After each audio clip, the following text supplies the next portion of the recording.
Il est 8h19 et c'est Arnaud Demanche qui nous rejoint. Bonjour Arnaud. Bonjour, ravi de vous retrouver ce matin. Alors pour certains, c'est peut-être une journée importante puisque ce sont les derniers moments pour rendre hommage à deux personnes émérites qui nous ont quittés, Pelé et Benoît XVI. Alors c'est pas le même parcours, hein. Il y en a un bien sûr, non pas vraiment. Il y en a un bien sûr qui était à la tête d'une équipe immense qui faisait frissonner tous les enfants de la planète, et l'autre qui était footballeur. Ah, il l'a vu venir de loin, Charles. Il l'a vu arriver, mais 40 km devant. Bon, elle est sympa, non? Elle est pas mal. Bon, alors un footballeur et un moine, on a perdu un Pelé et un Tondu. Ah, celle-là vous l'aviez pas vu venir. Vous l'aviez pas vu venir. Alors chez les catholiques brésiliens, c'est la double peine, hein. J'en ai parlé à un jeune étudiant carioca de 22 ans. Il plairait beaucoup à Amélie Rosic.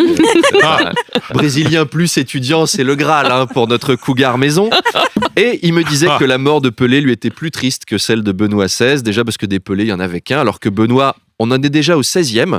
On pourra toujours trouver un remplaçant. Écoutez, ça se tient comme raisonnement. Alors, lors de la retraite de Karim Benzema, je ne sais pas si vous vous souvenez, j'avais demandé en direct, depuis ce studio, à la direction si on pouvait avoir un jour de congé pour porter le deuil. Oui. Et on avait reçu tous sur nos portables, dans vos rêves, dans les 3 minutes. Donc, je vais me permettre de réitérer cette demande à Hervé, notre patron, pour la mort de Pelé. Est-ce qu'on aura congé? On va voir si le téléphone va vibrer pendant la chronique et on vous tient au courant. Alors, ce début d'année, Arnaud, est marqué par des températures exceptionnelles. Mais elles ont pour conséquence la fermeture d'une grande partie du domaine skiable. Les stations n'ont plus de neige. Étoile des neiges, mon cœur amoureux. Ben voilà, il n'y aurait plus de neige. On est monté à 20 degrés dans certaines régions. En janvier, j'ose pas imaginer cet été. On va avoir 58 degrés à Grenoble, 67 degrés à Biarritz, ça va piquer. Et dans les stations de ski, il y a donc un vrai souci. Il n'y a plus de neige, à la place, il n'y a rien. Les enfants font des bonhommes de rien, des batailles de boules de rien. Ils rentrent chez eux, regarder Blanche Rien et les 7 nains, pendant que leur maman, dans la cuisine, monte des blancs en rien. Vous reconnaissez cette musique ? C'est celle de Les bronzés font rien, voilà. Qui est aussi le titre du programme d'Éric Zemmour. Alors, qu'est-ce qu'on va faire de... Charles l'a pas vu venir non plus, celle-là.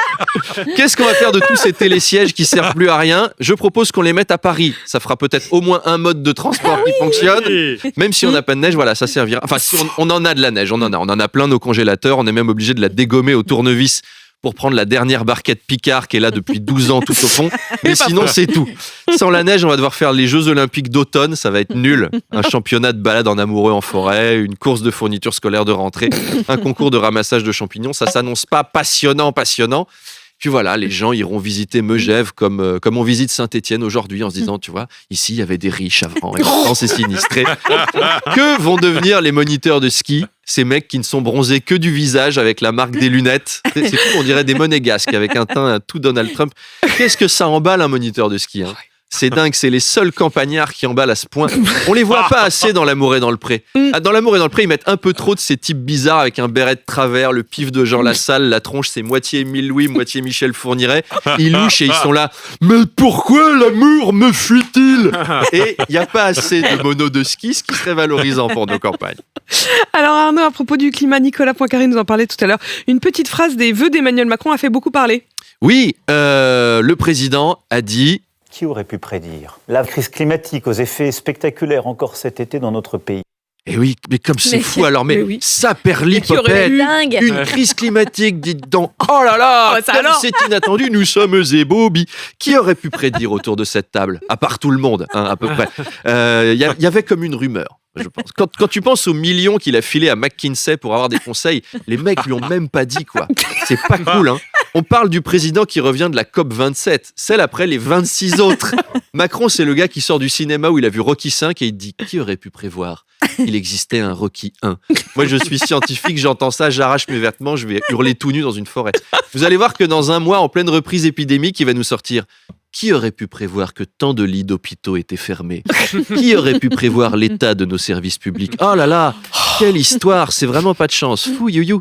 Enfin, ceci dit, c'est plutôt une bonne nouvelle. En environnement, on aurait pu croire que Macron était nul ou qu'il s'en foutait. Non, c'était un malentendu, il était juste pas au courant. Alors, comment avertir notre président de l'importance des enjeux climatiques ? Je propose de tatouer le rapport du GIEC sur le torse d'un sportif noir et musclé.